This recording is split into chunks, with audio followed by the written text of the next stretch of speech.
আমাদেরকে বুঝতে হবে যে মিজান বলতে কি জিনিস, মিজানের অর্থ কি। মিজানের অর্থ হচ্ছে তারাজু, অর্থাৎ পাল্লা।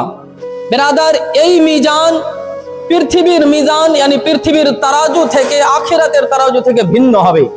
যেরকম পৃথিবীর তারাজু যেদিকে ভারী হয় সেটার দাম আমরা করি, কিন্তু আখিরাতের সেই মিজানের বিষয়ে বলা হয়েছে যে নেকির পাল্লা, যে নেকি যে ভারী হবে সেটা ভারী নিচে বসবে না, বরং যেটা ভারী হবে সেটা উপরে হয়ে যাবে, এবং গুনার পাল্লা নিচে হয়ে যাবে।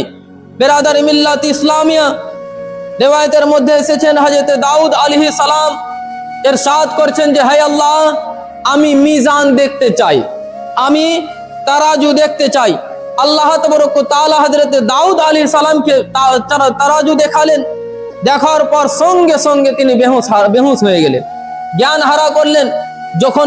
যখন ফিরে আসে, আল্লাহ তাবারক ওয়া তাআলার কাছে আরজ করছেন যে হে আল্লাহ, এমন কোন বান্দা আছে যে এই এত বড় মিজান, এত বড় পাল্লা যে নিজের নেকির আমলে ভরে দিতে পারবে। তখন আল্লাহ তাবারক ওয়া তাআলা ইরশাদ করছেন, ইন্নী ইযা রাদিতু আন আবদি মালাতুহা বিতামরাতিন, অর্থাৎ হে দাউদ, নিশ্চয় আমি যখন আমার বান্দার প্রতি সন্তুষ্ট হয়ে যাই, আমি যখন আমার বান্দার প্রতি সন্তুষ্ট থাকি, তো মাত্র একটি খেজুর দিয়া তার পাল্লা ভারী করে দিই। বলুন সুবহানাল্লাহ। মাত্র